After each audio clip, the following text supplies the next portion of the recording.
சாரதா வந்து குமரனுக்கு கால் பண்ணி விஜய்க்கு ஸ்வீட் வாங்கிட்டு வர சொல்கிறாரு. அதை பார்த்துட்டு காவேரி இருந்துட்டு அவங்க அம்மாட்ட, நம்ம அக்காவை பற்றி தான் தெரியுமே, அக்கா இதுக்கெல்லாம் கோச்சுப்பா அப்படின்னு சொல்கிறாங்க. அதுக்கு சாரதா இருந்துட்டு, குமரன் நான் வளர்த்த பையன்டி, இப்போ மருமகனாக இருக்கங்காட்டி தான் அது, இல்லைன்னா அவன் எனக்கு பையன் மாதிரி அப்படின்னு சொல்லிடுறாங்க.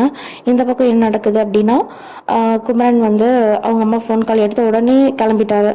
ஸோ அது கங்கா கடுப்பாயிடுறாங்க. விஜய் என்ன இந்த வீட்டுக்கு மாப்பிள்ளை தானே, வேற எதுவும் இல்லையே, எங்கள் அம்மா ரொம்ப ஓவராக தான் பண்ணுறாங்க, அதே மாதிரி தானே நீங்களும் மாப்பிள்ள, ஸோ அவங்க ஸ்வீட் தானே கேட்டாங்க, மெதுவாக போனால் என்ன, ஒன்றும் அவசரம் இல்லை, அவங்க என்ன டாய்லெட்டாக கேட்டாங்க அப்படின்னு சொல்கிறாங்க. எப்படியும் எஸ்கேப் ஆயிடணும் அப்படின்னு சொல்லிட்டு குமரன் கிளம்பியில் கரெக்டாக அந்த இடத்துல யமுனா வந்துடுறாங்க. ஷூயோ முதல்ல இந்த இடத்த விட்டு எஸ்கேப் ஆகணும் அப்படின்னு சொல்லிட்டு குமரன் கிளம்புறாரு. அதுக்கப்புறம் செம்ம கடுப்பில் இருக்காங்க கங்கா. இது நல்லா எண்ணெய் ஊற்றுற மாதிரியே யமுனாவும் பேசுகிறாங்க, எங்கக்கா போகிறாங்க ஆமாம்மா அப்படின்னு. அதுக்கு தான் வீட்டுக்கு ஒரு விஐபி கெஸ்ட் வந்திருக்காங்கல்ல, அவருக்கு ஸ்வீட் வாங்குறதுக்காக போகிறாரு. என்னதான் இருந்தாலும் அம்மா ரொம்ப ஓவராக பண்ணுறாங்க, விஜய் தான் வீட்டுக்கு வந்திருக்காரு, அதுக்காக நம்ம எல்லாரையும் அவங்களுக்கு அடிமை மாதிரி ட்ரீட் பண்ணிட்டு இருக்காங்க அப்படின்னு சொல்கிறாங்க.